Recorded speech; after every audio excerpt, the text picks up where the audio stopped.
Sim, sim, estamos ao vivo, sexta-feira, mais uma live Cinema e Psicopatologia.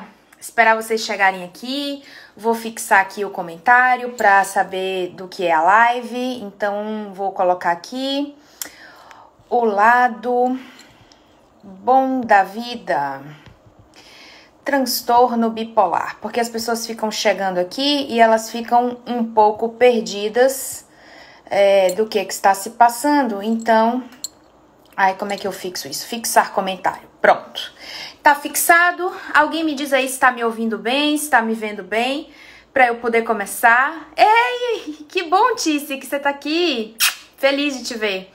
Alguém me avisa aí se tá tudo ok. E eu vou fechar os comentários, áudio, bom e vídeo bom. Pronto, eu vou fechar os comentários porque eu já fixei aqui sobre o que é a live, tá? E aí os comentários eu acabo me perdendo, vocês sabem que eu tenho um TDA, né? E aí eu acabo me perdendo um pouco com os comentários, então eu vou desativar aqui. E já deixei fixado aí sobre o que é a live, então a gente vai conversar um pouco sobre o filme O Lado Bom da Vida, né? Muitas pessoas me sugeriram outros filmes que falam sobre o transtorno bipolar, né? Alguns até eu já tinha visto, outros não, que são séries. Enfim, a proposta aqui não é falar de séries, até porque se a gente coloca uma série pra assistir numa semana, não dá tempo, né? E vocês sabem também que eu não sou muito fã de série. Eu não tenho muita paciência pra ver 10 temporadas, 20 episódios em cada temporada, enfim, já falei isso várias vezes. E eu escolhi O Lado Bom da Vida, né, porque eu acho que é um filme que retrata o transtorno bipolar de uma maneira muito fluida, né, de uma maneira muito leve, tira um pouco o estigma, o peso que tem em cima do transtorno e, claro, né, como todo filme de Hollywood, né, que vai abordar um transtorno, sempre tem uma coisa ou outra ali que não tá tão de acordo, assim, com o que é o transtorno na vida real, mas eu acho que de maneira geral, assim como eu falei, né, na semana passada, No Mínimo para Viver, o filme, na minha opinião, acerta mais do que erra, né? Tem pequenas questões ali sobre o transtorno que a gente vai ver aqui, mas o filme, né, o Lado Bom da Vida, trata sobre o Pat Solitano Jr., né, que é um professor, um ex-professor de história, na verdade, né, de 30 e poucos anos, e ele foi condenado, né, pela lei de higiene mental, que acredito eu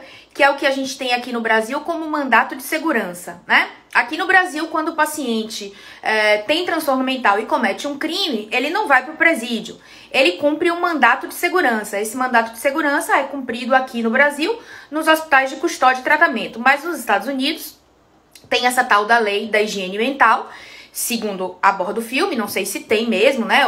Nos Estados Unidos, cada estado tem sua própria lei, né? Então não sei bem se seria uma lei geral. Mas eu faria uma analogia com o que a gente chama aqui de mandato de segurança, né? O paciente tem um transtorno mental diagnosticado e então ele vai cumprir esse mandato de segurança, que nada mais é do que um tratamento psiquiátrico, né? Durante um tempo X que é determinado. Aqui no Brasil, os mandatos de segurança são em torno de 3, 5 anos por aí, depois o paciente é reavaliado, e aí se ele tiver ok, ele volta a conviver em sociedade. Então foi mais ou menos isso que aconteceu com o Pat, né?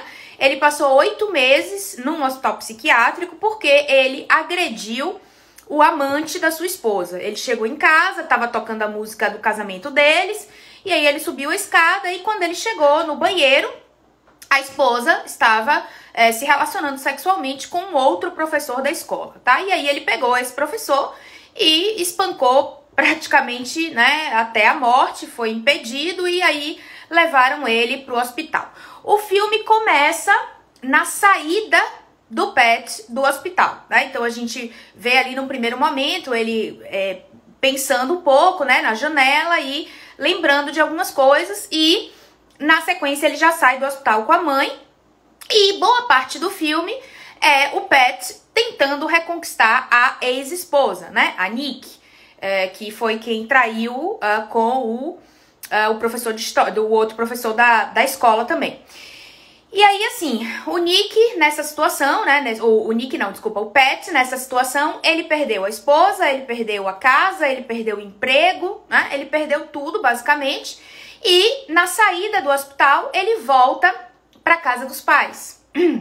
Um senhor, né, de meia idade, com vício em apostas, né? Então o pai dele é viciado em jogo, tá? Então a gente tem esse diagnóstico no DSM, que é o jogo patológico, que inclusive no DSM-5 está no mesmo capítulo de vício em cocaína, vício em substância, né? Porque os últimos estudos mostraram que até o próprio comportamento, né? A questão da abstinência de quem joga é muito semelhante a quem usa droga. Então, o pai dele é viciado em apostas, né? Em jogo patológico, e também tem algumas características de toque. Assiste o filme, os jogos sempre com um lencinho, tem uma ordem, né? Um modo de botar os controles remotos. O filho tem que estar do lado vestindo uma camisa, ou seja, ele tem vários manias, né? Como as pessoas chamam, que a gente vai ver aqui que mania para psicologia, para psiquiatria é outra coisa, mas ele tem vários jeitos, né? Várias coisas, né? Que a gente poderia aí pensar até num diagnóstico de toque, mas que não fica bem claro no filme, talvez sejam só traços obsessivos e não propriamente o toque. Mas o fato é que ele tem vício em jogo, né? Vício em apostas, que a gente chama isso de jogo patológico, tá?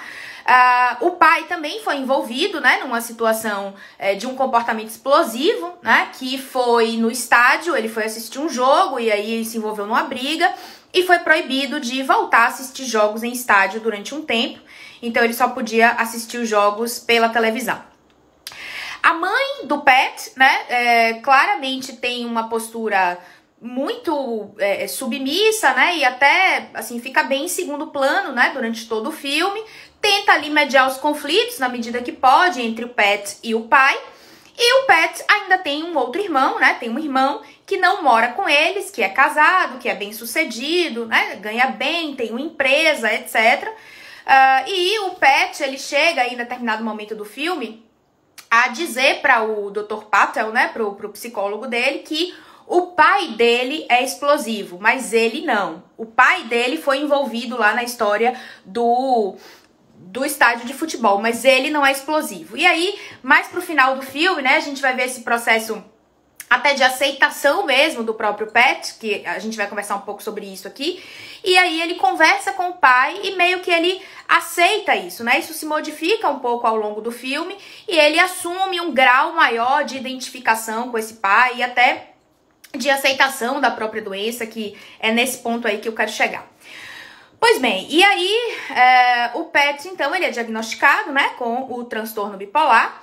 A gente vê vários comportamentos do pai dele também, né, que não tem um diagnóstico fechado no filme. Eu tô sugerindo aqui, né, o jogo patológico e talvez traços de toque, mas claramente a gente consegue ver no filme a influência genética, né, do transtorno bipolar. A gente tem dois transtornos, né, dentro da psiquiatria, da psicologia, que são os transtornos que mais têm influência genética. Esses dois transtornos são bipolar e esquizofrenia, tá? Ainda que todo transtorno mental tenha causa multifatorial, eu falo isso aqui sempre, né? Não existe uma causa única para nenhum transtorno, mas se a gente tivesse que eleger os dois mais com influência genética mais forte, seria bipolar e esquizofrenia. Como é que a gente sabe isso, né? Ninguém nunca perguntou isso não, mas eu acho que é uma coisa interessante para se falar. Como é que a gente sabe que um transtorno tem mais influência genética, por exemplo, do que a depressão, ou do que a ansiedade, né? Ou do que outros transtornos de maneira geral? A gente sabe isso com estudos em gêmeos, né? Então, por exemplo, você tem gêmeos idênticos. Se um tem o transtorno, qual a chance do outro ter também, uma vez que eles têm um DNA idêntico, né? Se um tem o transtorno e o outro também tem, significa que a influência genética é muito grande. Se um tem o transtorno e o outro não tem, então significa que a influência genética é menor, né? Então, basicamente, estudos feitos, né, em gêmeos, em material genético, mostram pra gente quais são os transtornos com influência genética mais prevalente. E a gente tem esses dois. Mas ainda assim, a gente não descarta as outras influências, né, que são a família, histórico familiar, que a gente vai ver um pouco aqui, né, o que a gente consegue pegar disso aí na história do Pat, né, a questão familiar, fatores de personalidade, né, a própria genética, questões biológicas, enfim, história de vida, né, que também interfere muito no surgimento, no aparecimento de determinada doença, enfim. Bom, e aí a gente consegue ver, né, ao longo do filme, algumas características marcantes do Pat. Algumas são características do transtorno e outras a gente pode dizer que são traços, né? São questões da personalidade do Pat. E isso é muito importante, na minha opinião, da gente separar, porque um paciente que tem transtorno mental, especialmente transtornos mentais mais graves, né? Eu vou falar especificamente desses dois aí, que é a esquizofrenia e o transtorno bipolar, né? Que são transtornos mais graves, que são transtornos que exigem o uso da medicação ininterrupta, enfim. Normalmente esses pacientes, eles são muito estigmatizados pela sociedade, né? Eles recebem um selo, um carimbo, né? De doente mental, de bipolar, de quem tem um transtorno. E aí, tudo que a pessoa faz passa a ser associado àquele transtorno. Ou seja, se o Pat faz alguma coisa, é porque ele é bipolar. Se ele vai... não, é porque ele é bipolar. Entende? Então, meio que o paciente perde características que são da sua personalidade, que são únicas, que são idiosincráticas, como a gente fala, né? Que não tem nada a ver com o transtorno. Nem tudo é o transtorno, né? Isso é importante deixar claro. Então, assim, o Pat tem algumas características que são dele, né? Por exemplo, ele é uma pessoa muito obstinada. Do início até quase o fim do filme, o objetivo dele é reconquistar a Nick. Isso é do transtorno? Todo paciente bipolar é assim? Não, isso é do Pat, né? O Pat também, ele tem uma sensibilidade aumentada a estímulos. Então, assim, tudo pra ele é muito, né? Tudo pra ele escuta uma música, isso também é dele, né? Isso nem todo paciente bipolar tem assim, né? Outra coisa também que é uma característica do Pat, ele tem uma ativação intensa, né, da experiência emocional e ele tem um lento retorno ao nível basal. A gente vê isso em algumas cenas do filme, como por exemplo aquela lá da cena em que ele tá na sala de espera do psicólogo e aí o psicólogo coloca a música, né, de maneira proposital e ele quebra uma parte da sala, enfim, destrói lá o revisteiro do psicólogo, onde estão as revistas dele. E ele demora pra voltar a si, né? Fica todo mundo olhando pra ele, ele lá tirando, e aí ele se dá conta e vai colocando as revistas no lugar. Então, ele tem esse retorno lento, né? Ao nível basal aí. Então, essas características de obstinação, essas características, né, de busca pelo que ele quer, isso são características da personalidade do Pat, né? Não necessariamente tem a ver com o transtorno. Mas a gente vê também no Pat outras características que estão ligadas aí ao transtorno bipolar, que eu já vou explicar o que é, né, o transtorno bipolar para vocês. Pois bem, a gente vê duas características, né, que são bem importantes aí no paciente com transtorno bipolar, especialmente nos momentos de crise, como o Pat apresenta estar em alguns momentos do filme.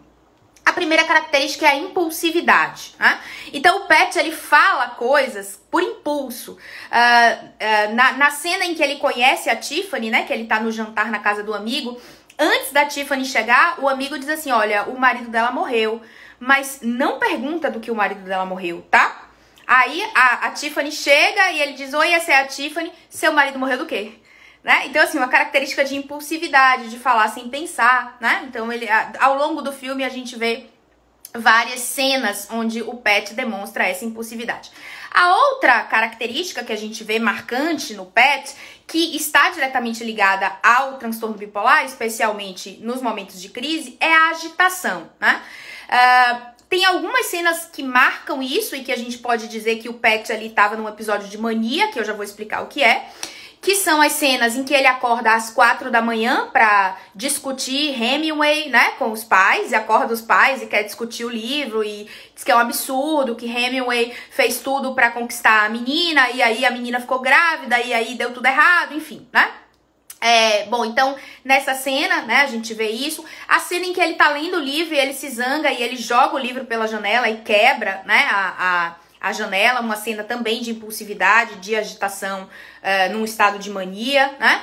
Aquela cena em que ele praticamente quebra a casa toda querendo encontrar o filme do casamento dele. É o meu casamento, é o meu filme, eu quero ver agora, né? Então, assim, muito impulsivo, muito agitado ali também. A própria cena que eu já citei, né? Onde ele desmonta o revisteiro lá na sala de espera do psicólogo, né? Então ele tem esses impulsos, né? Esses momentos de agitação e com uma dificuldade de voltar para o basal, de voltar para a calma, né? De conseguir se equilibrar novamente. Mas então a gente precisa entender um pouco o que é o transtorno bipolar, né? O transtorno bipolar ele já mudou de nome ao longo da história. Antes ele se chamava psicose maníaco-depressiva, né? E hoje ele se chama transtorno bipolar pelo estigma que esse termo ganhou. Então PMD na nossa sociedade virou quase um xingamento, né? Você queria xingar alguém antigamente, você falava fulano é PMD, né? Ou seja, era quase uma forma de xingar. A Associação Psiquiátrica Americana, que é quem é responsável pelo DSM, percebendo isso, e de tempos em tempos diagnósticos mudam de nome, né? Por exemplo, agora no DSM-5 a gente teve a mudança do termo retardo mental. Retardo mental agora chama-se déficit cognitivo, né? Atraso cognitivo. Por quê? Porque retardo mental também virou um xingamento, né? Você quer xingar alguém fulano é retardado. Então, o objetivo é que a gente consiga tirar o estigma das doenças. Então, o transtorno bipolar se chamava antes, né? Psicose maníaco-depressiva, que era, de certo modo, um termo que expressava bem, né, o que é a doença, mas tinha um probleminha também em relação a esse termo psicose. Nem todo paciente bipolar tem sintomas psicóticos, como a gente vê no PET, por exemplo, né? O PET, antes da cena que ele viu, né, a esposa se relacionando lá com o outro professor, ele relata para o psicólogo que dias antes daquilo, ele tinha tido um delírio, né? Acreditando que a esposa estava conspirando contra ele com uma outra pessoa, com outro professor, eu acho. Assim, aquilo foi um delírio, né? Aquilo foi uma questão psicótica. Então, alguns pacientes bipolar também têm alucinações ou delírios, como é o caso do PET, mas nem todo mundo. Então, a mudança do nome veio por aí também.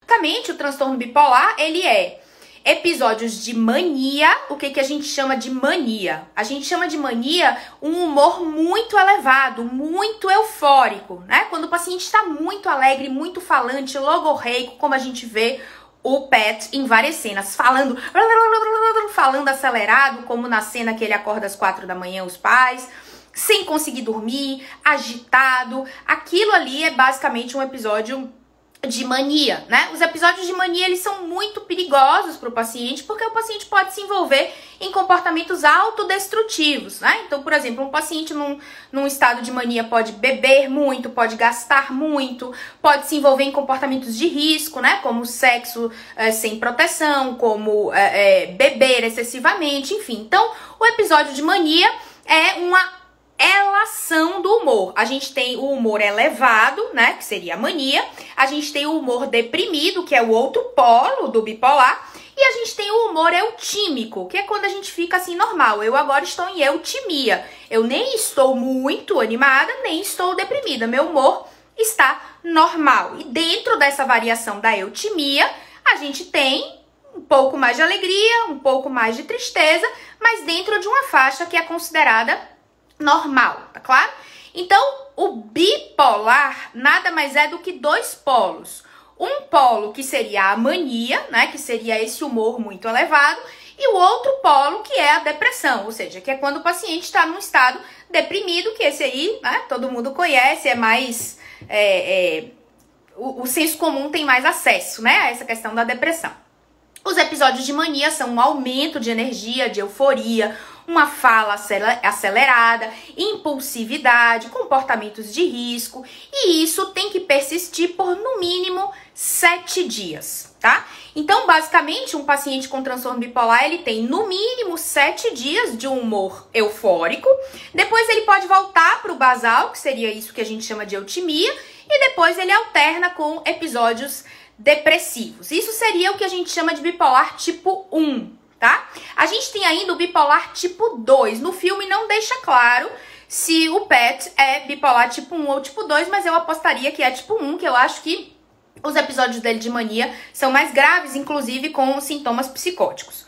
O bipolar tipo 2 é um paciente que apresenta as mesmas características, ou seja, tem um polo de humor elevado e um polo de humor deprimido, só que esse polo de humor elevado não é tão elevado. Então, ele não enquadra num episódio de mania, é o que a gente chama de hipomania, ou seja, uma mania mais leve, né? O paciente, ele não fica tão eufórico, ele não fica tão agitado, ele não fica tão impulsivo.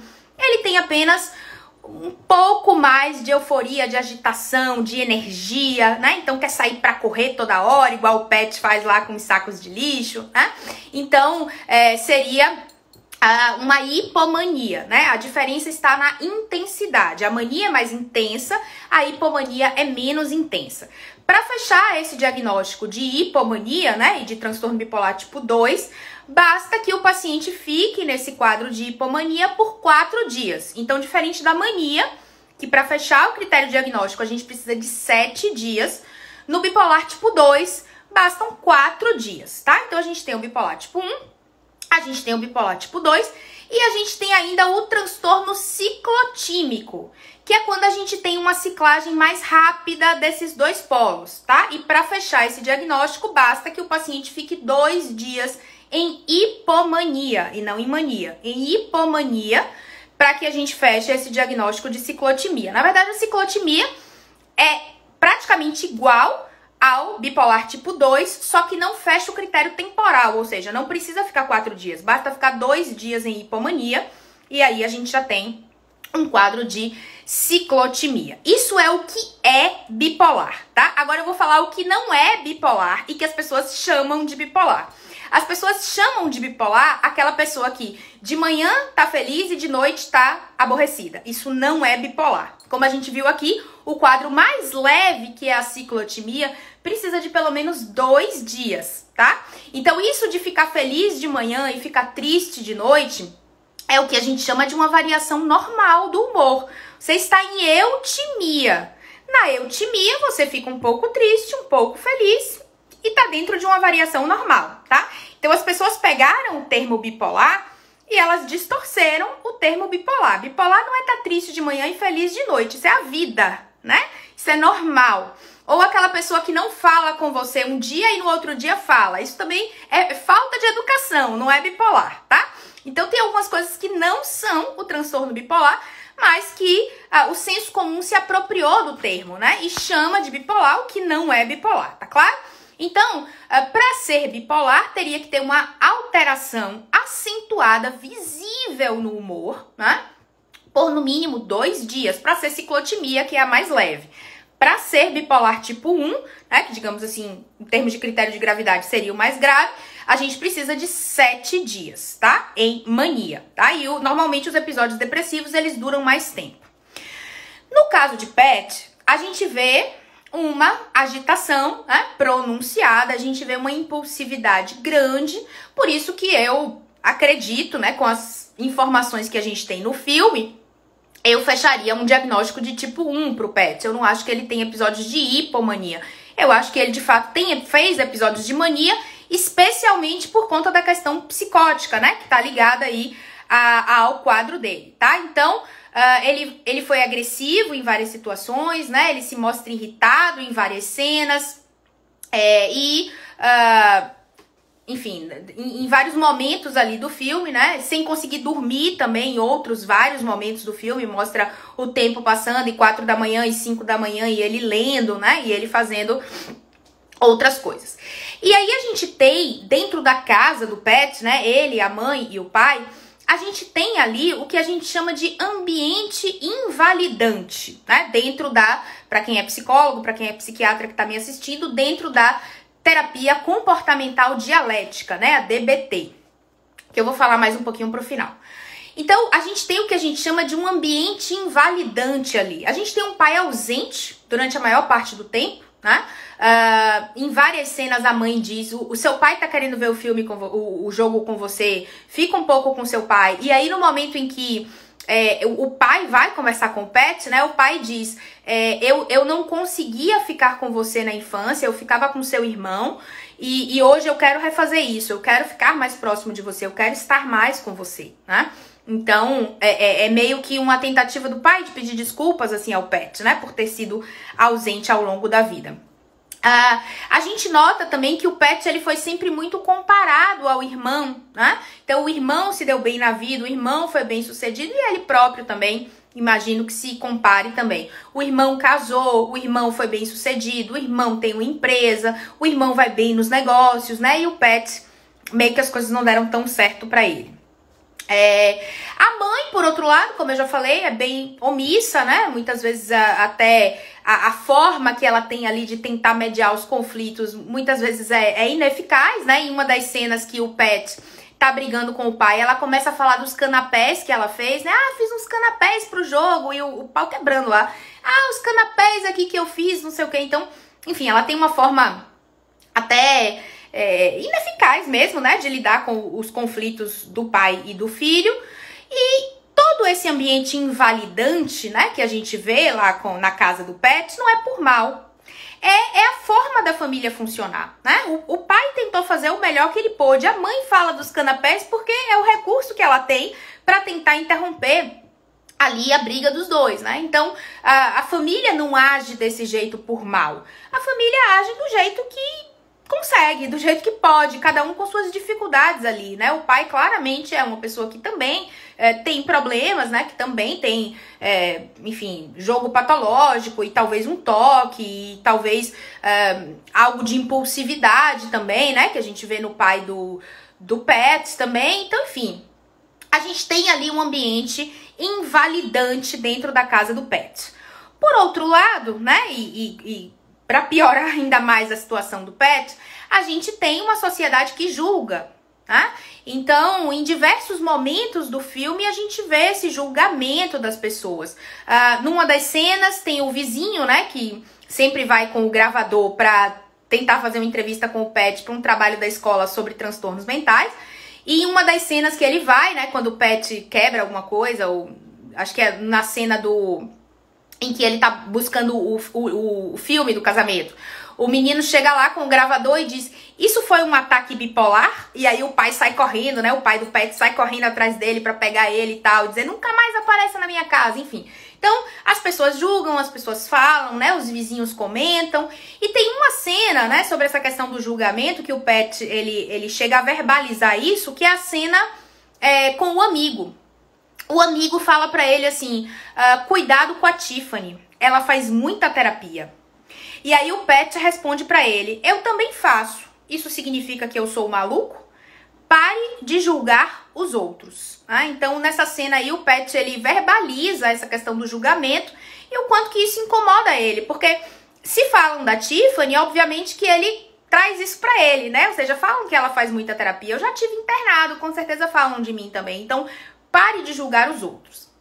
E aí Tiffany aparece, né, na vida do Pat. A Tiffany surge, né, na vida do Pat. Eles têm ali logo naquele primeiro jantar um momento de identificação, falando dos remédios, né? Você toma Valium, você toma não sei o que, você toma, não, antipsicóticos, não, eles me incham, não sei o que, papapá. Então, eles têm ali um primeiro momento de identificação na doença, né, dos dois. O filme não diz qual é o transtorno da Tiffany, tá? A gente poderia pensar em hipóteses diagnósticas para Tiffany, né? Eu gosto de pensar em diagnósticos para os personagens. Eu diria que a Tiffany tem um transtorno de personalidade. Não dá para fechar, né, esse diagnóstico de transtorno de personalidade, até porque é bem difícil fechar um diagnóstico de personalidade, mas a gente pode pensar que ela é border, né, ou que ela é histriônica por conta do comportamento sexualizado. Ela se envolveu com 11 homens do escritório, né, transou com 11 colegas dela de trabalho, tá?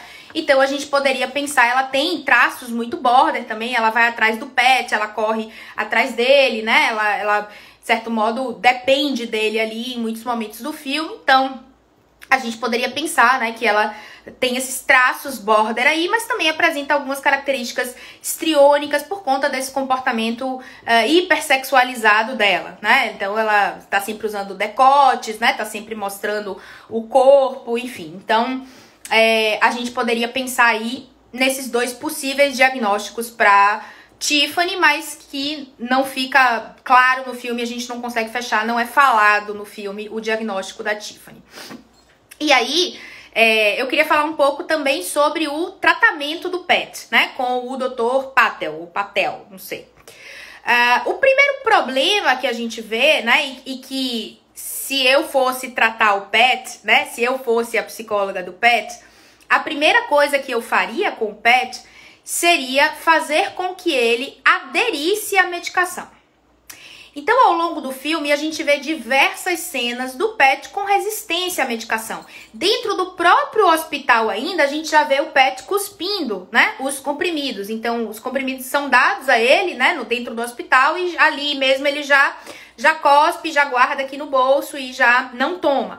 Então, assim, reiteradas vezes no filme a gente vê essa dificuldade do Pat. Quando ele chega em casa, ele para completamente de tomar e depois ele só vai aderir à medicação mais pro final do filme, que aí eu vou falar mais do processo da aceitação, né, que é o ponto que eu quero discutir aqui. Então, o paciente com transtorno bipolar, ele tem uma deficiência de lítio, tá? E esse lítio, ele precisa ser reposto. Eu sempre faço uma comparação, né, não sei se tem alguém aqui que tem transtorno bipolar e que tá me assistindo aqui, né, que tá aqui nessa live, mas se tiver, eu sempre faço a comparação entre o paciente bipolar e um paciente que tem um problema na tireoide, por exemplo.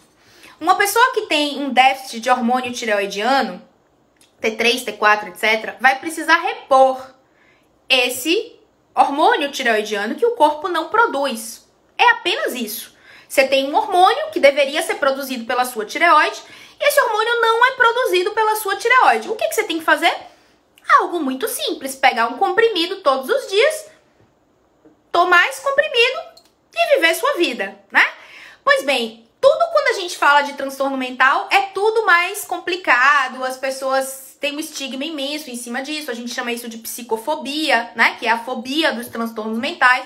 As pessoas, infelizmente, ainda têm muito preconceito, né, com os tais dos remédios de tarja preta, com os remédios de maluco, né, então, infelizmente, ainda há muito estigma e muito preconceito, e acho que parte desse processo, né, que eu e tantos outros profissionais da saúde mental fazem aqui no Instagram, também é muito no sentido de desestigmatizar, de tirar essa ideia pesada, carregada dos transtornos, né?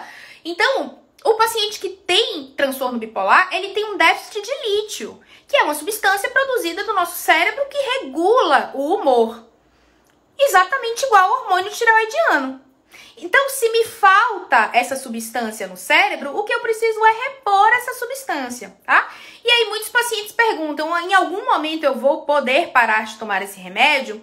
Possivelmente não, né? Porque assim como o remédio da tireoide, o hormônio tireoidiano que seu corpo não produz, muito possivelmente, a gente não tem como prever de maneira precisa, mas muito possivelmente essa reposição de lítio, ela vai ter que ser feita de maneira externa, por um tempo indeterminado. Então, explicar isso para Pat, né, e fazer com que ele tivesse uma melhor adesão a esses medicamentos, né, e aí ele fala que ele não gosta de tomar, ele fala isso em vários momentos do filme, fala com a Tiffany, fala com o Dr. Patel, que ele não gosta de tomar os remédios porque incha, porque deixa ele mal, né, e que ele pretende melhorar fazendo exercícios com os sacos de lixo para suar mais, porque...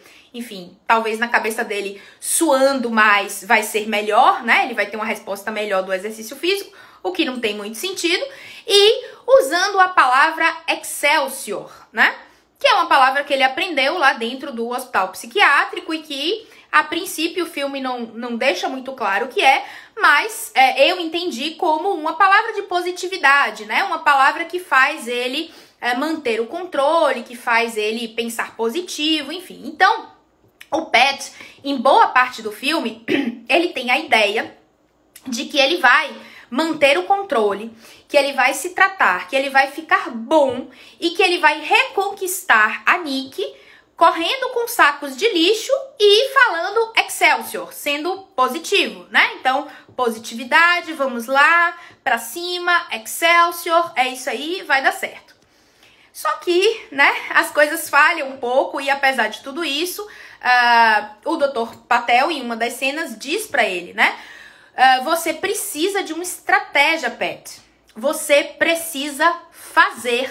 Não tem escolha. Você tem que fazer. E aí, a gente poderia pensar, né, que o Dr. Patel ele tem até um viés mais comportamental nesse sentido, né? Dizendo pro Nick fazer, dizendo que não tem escolha, tem que fazer, tem que enfim, seguir, né? Tem que fazer as coisas, tem que... não adianta só correr e falar Excelsior. A vida é fazer o que tem que fazer, né? E é isso que o Pat precisa. E tem uma cena também onde o Dr. Patel se encontra com o Pat, né, no estádio de futebol, e aí o Pat fala pra ele, eu não deveria estar te encontrando aqui, você é meu terapeuta, né, você é meu psicólogo, e aí ele abraça o Pat, numa postura bem empática, né, numa postura bem humanista, assim, ele abraça o Pat e diz pra ele, hoje eu sou só um torcedor igual a você, né, e eles se abraçam. Achei muito bacana, né, da postura do profissional, assim, do psicólogo, essa postura empática, essa postura ali junto com o paciente, que também, né, uma postura nossa dentro da cognitiva, da comportamental, etc. Tem uma outra cena também, né, em que o Dr. Patel, ele coloca a música do casamento, né, fazendo uma espécie de exposição comportamental, ainda que não seja exatamente assim, né, que a gente faz exposição comportamental, mas enfim, ele expõe, né, o Pat a uma situação ali aversiva, que é escutar a música, que foi a música do casamento deles, ali, né, no consultório, para ver se ele conseguiria se controlar, e é a cena que ele praticamente quebra o consultório do Dr. Patel, né? Uma cena interessante sobre essa música também é uma cena que a Tiffany diz pro Pat, é só uma música, você controla isso, tá na sua cabeça, é só uma música, né? Então ela também, a Tiffany tem um papel muito importante no tratamento do Pat, né? E eu vou falar sobre isso já. E uma das cenas mais emblemáticas, para já começar a falar um pouco da importância da Nick, né? Da Tiffany. A importância da Tiffany no tratamento do Pat, uma das cenas mais emblemáticas e mais importantes para mim do filme, e se você deixou escapar essa cena, volte e reveja essa cena. É uma cena em que o Nick tá conversando com o Dr. Patel, o psicólogo. E aí, o Nick não, perdão, eu tô falando os nomes tudo errado, né? O Pat tá conversando com o Dr. Patel. E aí o Pat fala o seguinte, Tiffany disse que não é mais uma vadia, mas que gosta dessa parte dela, assim como de todas as outras. E pergunta se eu posso dizer o mesmo. E aí o Dr. Patel responde para o Pat, e você pode? E aí ele responde, com tanta maluquice e tristeza, agora é que piorou. E eu vou te explicar porque essa é uma das cenas mais emblemáticas e mais importantes para mim do filme. A Tiffany, ela tem uma postura com ela mesma de aceitação e de validação. Ela não tem uma história ilibada, né? Ela não tem uma história lindíssima. Ela tem uma história onde ela é muito julgada pela sociedade, né? Ela é chamada em vários momentos do filme, ela mesma se chama, em outros momentos outras pessoas chamam ela de vadia, né? Porque ela se relacionou, depois da morte do marido, ela se relacionou com 11 pessoas no trabalho dela. Então, mas a importância da Tiffany nesse tratamento do Pat passa por uma palavra chamada aceitação.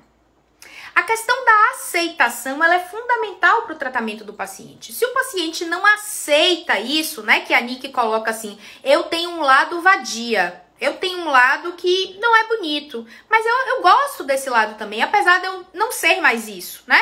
Ela nas palavras dela aqui, ela diz que não é mais vadia, mas que gosta dessa parte dela. Ou seja, aceita isso, né? Tudo bem, não sou mais, mas eu gosto também, tá aqui, tá tudo certo. E boa parte do tratamento do paciente, né, seja bipolar, que também tem um estigma muito grande, ou seja de qualquer outro transtorno, é aceitar isso.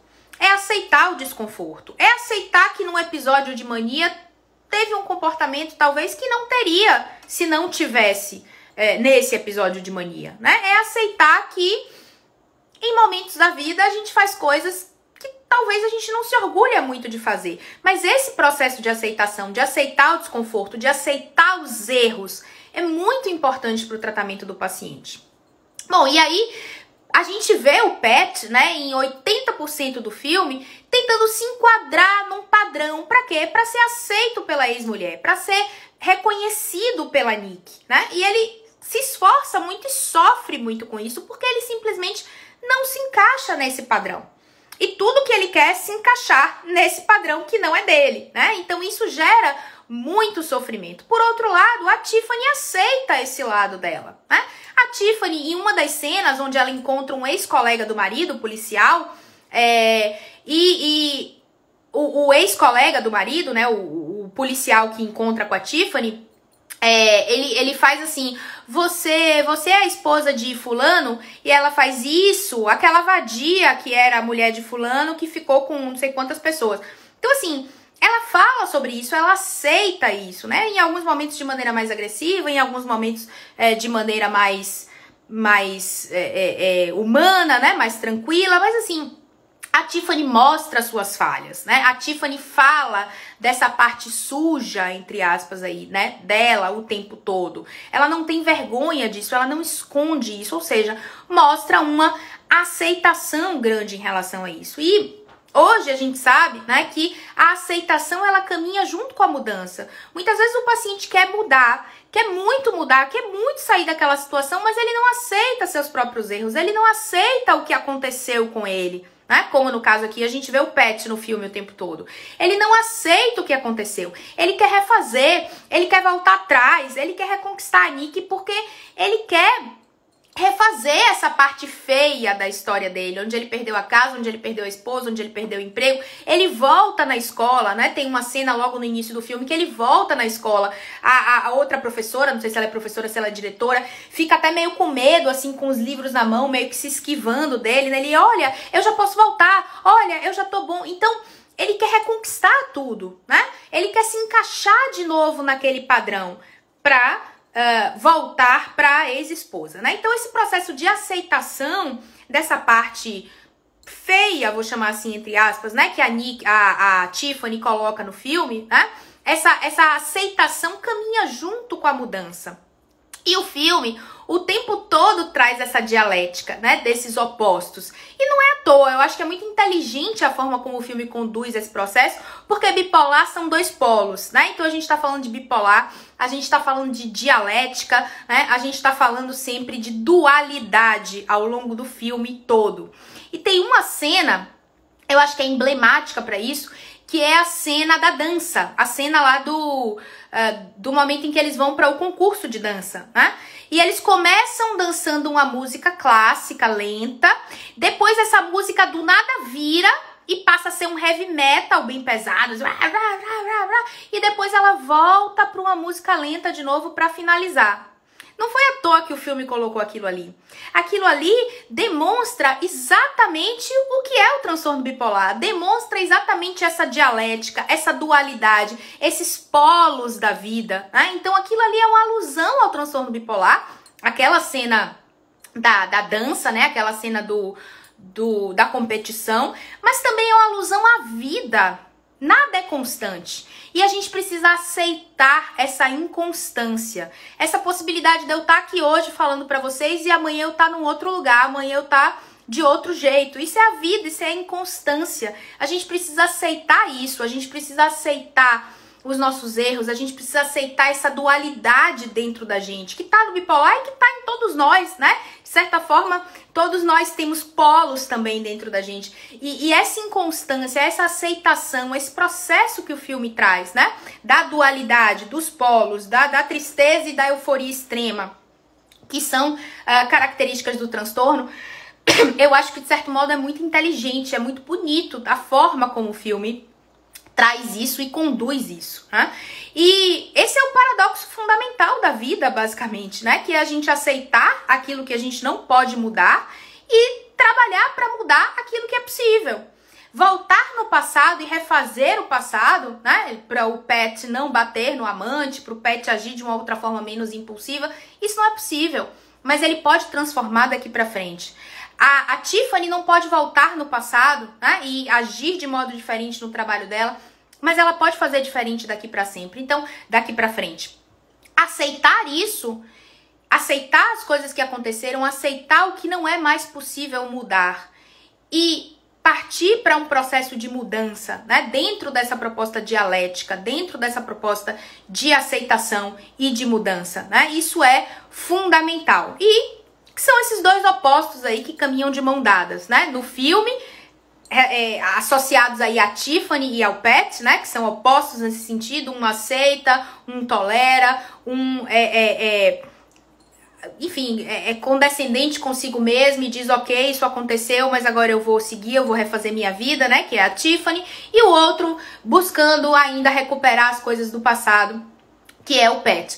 E a Tiffany demonstra gentileza consigo mesma, com a sua história, com o que aconteceu com ela, né, ela chora em algum momento contando pro Pat lá a morte do ex-marido, que foi comprar a lingerie da Victoria's Secret, né, e acabou morrendo, enfim. Então, ela chora, mas ela demonstra gentileza consigo, com a sua história. E o Pat sempre tentando voltar no passado, sempre nesse processo de não aceitação, enfim. E juntos, né, eles vão caminhar nesse processo. A Tiffany ensinando o Pat a aceitar, né, e juntos eles vão caminhar para mudar dali para frente, né, para seguir juntos e tentar mudar e tentar, enfim, construir um outro caminho, os dois, né? A gente não sabe o que o Pat diz pra Nick antes ali do final, né? Antes dele ir se declarar pra Tiffany. A gente não fica sabendo. Eu fiquei até na esperança de, na hora que ele fosse falar com a Tiffany, dele dizer pra ela, olha, eu falei pra Nick tal coisa assim, assim, assim. Mas eu acho que demonstra bem esse processo de aceitação, né? Olha, ele falou ali alguma coisa pra ela, ele aceitou que aquilo ali estava encerrado, né, que era parte do passado dele, e aí ele vai partir dando a mão para Tiffany junto com ela para seguir num processo de mudança. Então, eu acho que o filme demonstra isso, né, de modo muito bonito, de modo muito sutil, de modo muito singelo, né, tem sutilezas ali no filme, assim como a questão da música, né, a questão de como esse processo, eles colocam isso da música no filme, da questão da aceitação e da mudança, e essa dualidade da Tiffany e do Pat, né? De como eles vão caminhar juntos dali pra frente, e de como o Pat, ele faz as pazes com o passado dele ali, né? Quando ele conversa ali com a Nick ali no pé do ouvido no final do filme, como ele aceita isso, como ele dá por encerrada ali aquela história e vai seguir com a Tiffany em direção à mudança. Então, eram esses pontos aí, né, que eu queria trazer para discutir um pouco com vocês sobre o filme. Eu acho que quem não viu o filme vale a pena assistir. É um filme leve, é um filme gostoso, né, uma espécie de chamar de comédia romântica, mas talvez um drama romântico, né? Mas, em definitivo, não é um filme pesado, não é um filme difícil, né? Não é um filme carregado, é um filme, em sua maior parte, bastante leve, né? Então, a frase é a seguinte: a gente precisa aceitar o que a gente não pode mudar e caminhar para mudar aquilo que é possível, né? Então, existem coisas em mim que eu não posso mudar. São coisas minhas, são coisas do meu passado, é a minha história, e eu não tenho como mudar, eu preciso aceitar isso.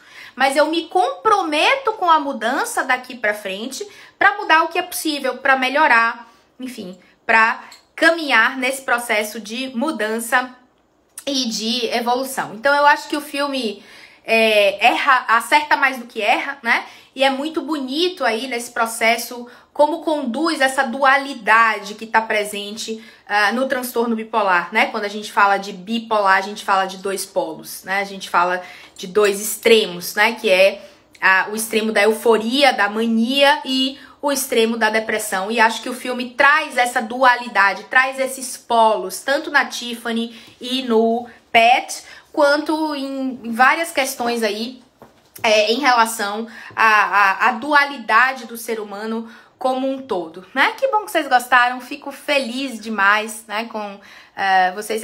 Sim, o processo da ACT, né, que é aceitação e compromisso, exatamente. Então, tem alguns psicólogos aqui identificando, né, isso nada mais é do que a ACT, a terapia da aceitação e compromisso, que trabalha exatamente com isso, de você aceitar a mudança, né, de você aceitar o que você não pode mudar e trabalhar para mudar aquilo que é possível, né? E a coisa da dualidade também, que é muito trazida pela comportamental dialética, né? A coisa de dois polos, da antítese, né? Da tese, da antítese e da síntese, né? Que a gente poderia pegar aí como dialética a Tiffany, o Pat e a síntese dos dois no final do filme. Então, Acho que tem muita coisa pra gente pensar, né, sobre esse filme. Acho que é um filme leve, gostoso de assistir. Quem não viu, acho que vale a pena assistir aí no final de semana, tá? Enfim, eu espero ter ajudado aí vocês a elucidar um pouco aí o filme, né, o lado bom da vida.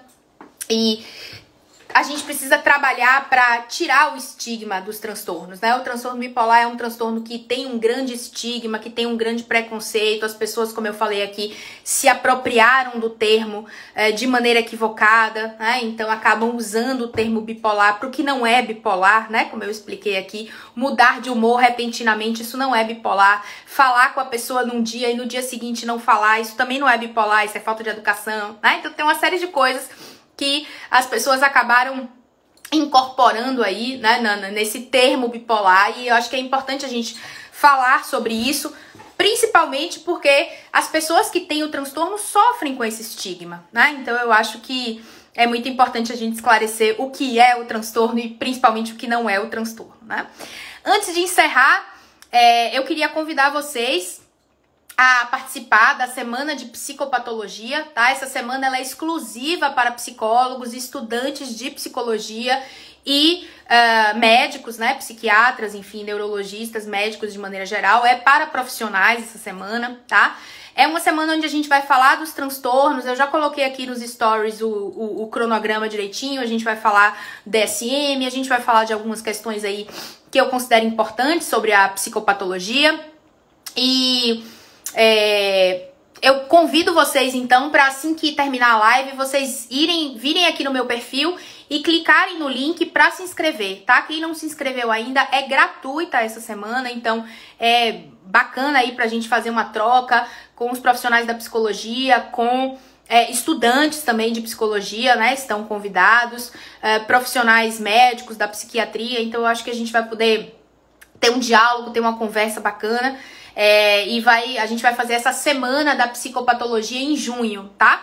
As datas estão lá já no link, então é só você clicar lá no link, tá? E se inscrever. Na semana que vem a gente vai se encontrar aqui de novo, né? E a gente vai falar sobre transtorno de personalidade borderline. É um tema que eu adoro, né? Eu gosto muito de tratar border, eu gosto muito do tema. E a gente vai falar sobre o transtorno de personalidade borderline na semana que vem, com o filme Garota Interrompida. Então eu vou colocar nos stories aqui depois para vocês já irem assistindo aí no final de semana. É um filme que vocês encontram não na Netflix, mas encontram na Apple TV, encontram no Google, na Amazon, no YouTube, acho que tem também, enfim. Então a gente vai falar sobre border na semana que vem, com o filme Garota Interrompida.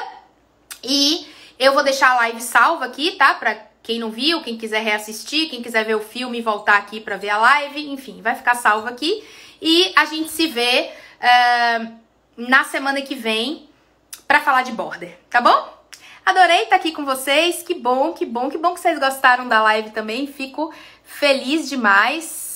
Garota Interrompida é um filme mais forte, né? Um filme mais pesado. Não é tão levinho assim como o lado bom da vida, né? Mas eu acho que é uma reflexão interessante também pra gente falar de border, tá? Então, a gente se vê na sexta-feira que vem. Eu espero vocês e maravilha, que bom, maravilhosa como sempre. Obrigada, vocês sempre carinhosos comigo. Um beijo enorme pra vocês, bom fim de semana.